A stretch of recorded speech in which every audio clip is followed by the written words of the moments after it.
ako at tinabangay, itong tampungan. So, John Paul II explains the proper interaction between faith and reason and between philosophy and theology. Kaya ito diskutan nila, samtang sayo pa. No, but gusto divine revelation, yung siya, supplement siya, and ang article of faith. Asa man mag-abot, asa man sila pinabangay, kaya nga ito ang patuo, kamano pamununa, o ang filosofiya, o ang teologiya. Sorry, definition of or definition nila.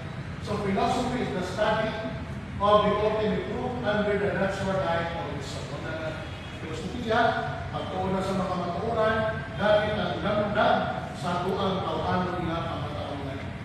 And theology is the study of the Catholic faith, or sacred theology is the study of the Catholic faith with revelation as its first principles. So, minitag sacred theology, ang atuan sa paranan na di lang akong pamuluna, kundi ang pinaka-importante na na mauliman, Diyos ko ng pagpalaya. Una na, minutang ang Biblia, the Bible, is the soul of theology. Ang Biblia, una ang kanag sa atuang teologiya. Kung wala yung Biblia, wala yung theology. Okay? Patay. So the purpose of theology is to permit a greater understanding of the faith so that it can be grasped more firmly. Mas taas, no?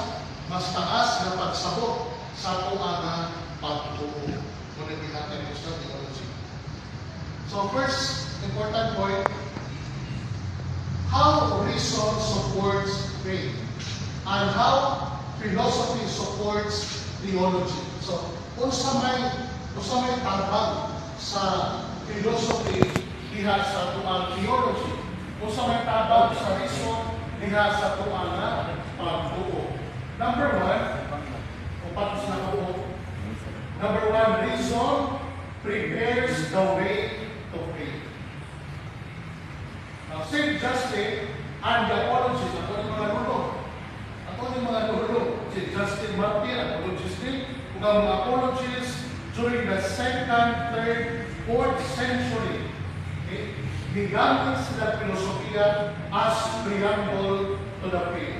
Kung saan ang preamble, para ba introductory, para ba pinakasugod na lecture ba?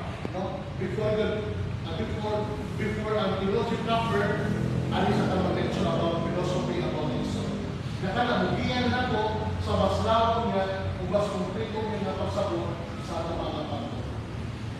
So, philosophical logic shows how the Catholic faith is not contrary to reason. Ako kusulti ko nung faith is above reason, but not against reason.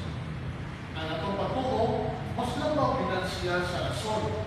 Apa na itong patuo, wala ko na siya kontra sa pagmamahal ng pag-rason. And it can demonstrate the errors of arguments against the faith. Thus, the Clement of Alexandria called philosophy as stepping stone to the faith.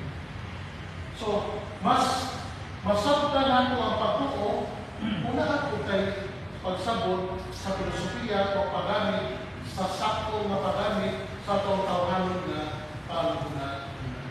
Nakali Alexandria, sabi ng kita sa Egypt, sa Lord Empire sa Egypt, Pagkatapos po sa diskusyon ng Rome ng Alexandria sa Bible, kaya diha sa Alexandria, diha nilipag ang paggamit sa Septuagint. Sa Bible, sa canon of the Scriptures. Diha Alexandria, unang panahon, ito po din Alexandria Day, na diha pinakadako na library sa tibuong kalimutan. Sulod na siya.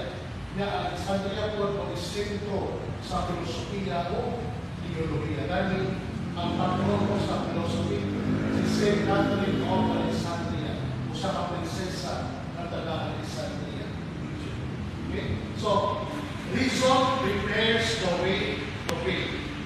Kung na may gawin budget, pili mo pa rin sa libro na Prepare the Way. Prepare the Way by Carlo Buzard sa Catholic Answers. Nindot nga libro.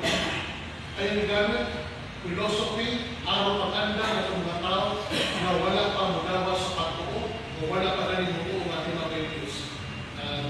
Ito po siya na libro, Prepare the Way and I Will See the Our conclusion, Catholic Conscience.